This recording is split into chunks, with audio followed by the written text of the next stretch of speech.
Favourite serials இனி டிவிக்கு முன்பே சன் நெக்ஸ்ட் ஆப்ல ஜாலியா எல்லாருக்கும் முன்னாடியே பாருங்க.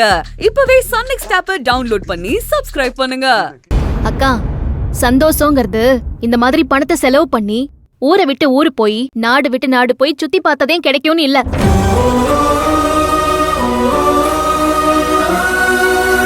மனசுல நிம்மதி இருந்து மனசார நேசிக்கிறவங்க கூட ஒரு ஒன்று கொடுத்தனத்துல நீங்க சொன்ன மாதிரி மல்லாக்கப்படுத்து நிலாவை பார்த்து மனக்கணக்குல சுத்தி பார்த்தாலும் அதுல சந்தோஷம் கிடைச்சிரும். அதே மனசுல நிம்மதியும் சந்தோஷமும் இல்லாதவங்க எங்க போனாலும் சரி, கோடி கோடியா எவ்வளவு பணம் செலவு பண்ணாலும் சரி, அது கிடைக்காதுக்கா.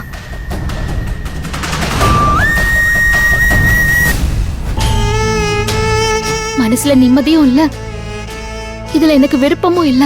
சும்மா வாய் புளிச்சுதா மாங்காய் புளிச்சுதானே வேக்கையானம் எல்லாம் பேசாதானே. மனசுக்கு பிடிச்சவங்க கூட இருந்துட்டா மட்டும் நிம்மதி தானா வந்துருமா?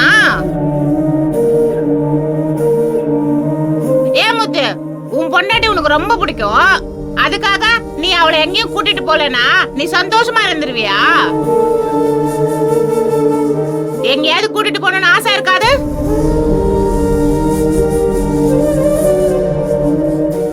அதுக்கு பணம் ஒரு தடையா இருந்ததுல?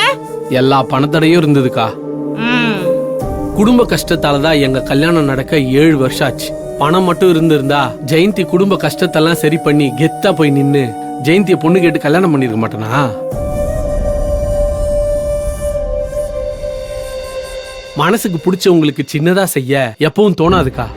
பெருசா செஞ்சு அவங்க சந்தோஷப்படுறத பார்த்து ரசிக்கணும் தான் தோணும். ஆனா பணம் இல்லாதனாலதான் அதை சின்னதா செஞ்சு பேருக்கு ஒரு சந்தோஷத்தை தேடிக்கிறோம். இந்த தேனிலுக்கு நீயா பணம் செலவு பண்ணி ஜெயந்தி கூட்டு போனா எவ்வளவு நாள் ஆகும்? என் 3 மாச சம்பளத்துல ஒரு பாதியை எடுத்து வச்சாதான்க்கா முடியும்.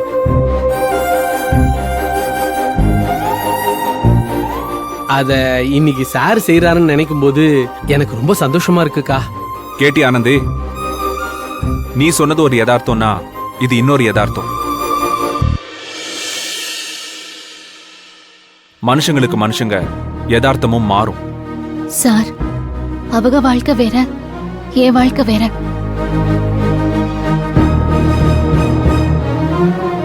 அவங்க விரும்பி கட்டிக்கிட்டவங்க.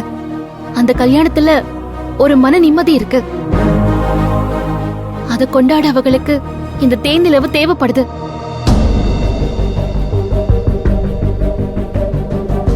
ஆனா எங்க கல்யாணம் விதி வசத்தால நடந்தது. இத கொண்டாடுற மனநிலைமையில நான் இல்ல.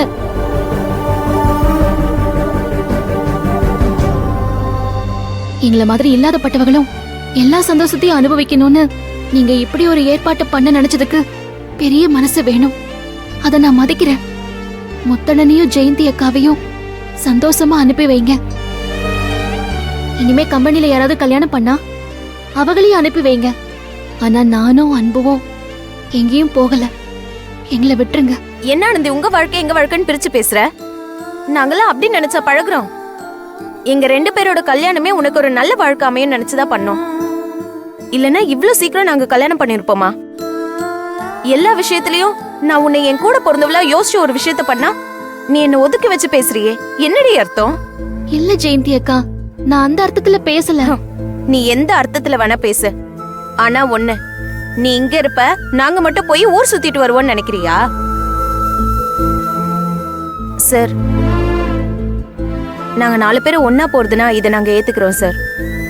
இல்லன்னா நாங்களும் எங்கேயும் போல சார். ப்ளீஸ் எங்களை தப்பா எடுத்துக்காதீங்க. ஆனந்தி, நீ என்ன பண்றன்னு இப்போது உனக்கு புரியுதா? உனக்காக ஓ நல்லதுக்காக யோசிக்கிற எல்லாரையும் நீ கஷ்டப்படுத்துற. எவ்வளவு சந்தோஷமா சூழ்நிலை அமைஞ்சாலும் அதை ஏத்துக்க மாட்டேங்கிற மனநிலையில இருந்துட்டு எல்லாரோட சந்தோஷத்தையும் கெடுக்கிற.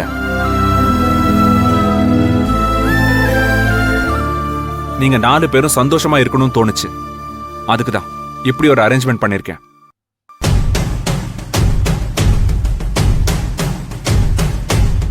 நீங்க வேணும்னா கோகிலாவையும் சரவணனையும் கூட்டிட்டு போலாம். அதுக்கான செலவையும் கம்பெனி கொடுக்கும். இனி போறதும் போகாததும் உன் இஷ்டம்.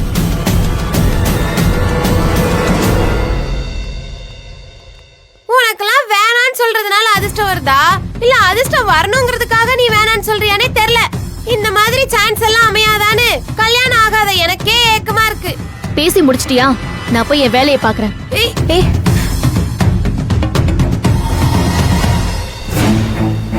ஆனந்தி, உங்ககிட்ட கொஞ்சம் பேசணும். வா. இத பத்தி தான் பேச போறியேன்னா நான் வரல. வான்னு சொல்றேன்ல. அட வா.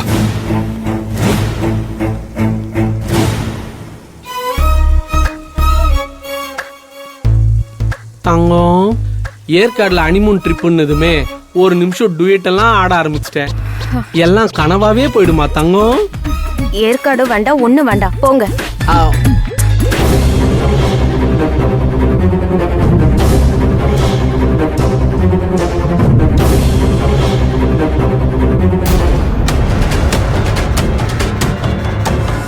சார், நான் எதுக்கு சார் ஊர் பேர் தெரியாத நாட்டுல பாச புரியாத ஒரு இடத்துல போய் வேலை செய்யணும்?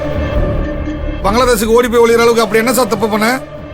அதே சொல்லுங்க சார். டேய், நான் உனக்கு அதை எப்படி சொல்லி புரிய வைக்கிறதுன்னு எனக்கு தெரியலடா.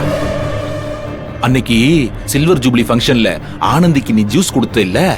ஆமா சார். அதுல மயக்க மருந்து கலந்து கொடுத்தது யார் தெரியுமா? மித்ரா மேடம். சார், என்ன சார் சொல்றீங்க? ஆமா, மகேஷை எப்படியாவது கல்யாணம் பண்ணிக்கணுங்கிறதுக்காக அரவிந்த் மேல பழிய போடணும்னு அரவிந்துக்கும் ஆனந்திக்கும் மயக்க மருந்து ஜூஸ்ல கலந்து கொடுத்து ஒரே ரூம்ல தூங்க வச்சு ஃபங்க்ஷனுக்கு வந்திருந்த எல்லாரையும் கூப்பிட்டு அரவிந்துக்கும் ஆனந்திக்கும் தொடர்பு இருக்குன்னு நம்ப வைக்கிற மாதிரி பிளான் பண்ணாங்க. நானும் அந்த பிளானுக்கு சரின்னு சொல்லி 2 பேருக்கும் மயக்க மருந்து நான் தாண்டா கலந்து கொடுத்தேன். அததான் நீ ஆனந்தி கிட்ட கொண்டு போய் கொடுத்த.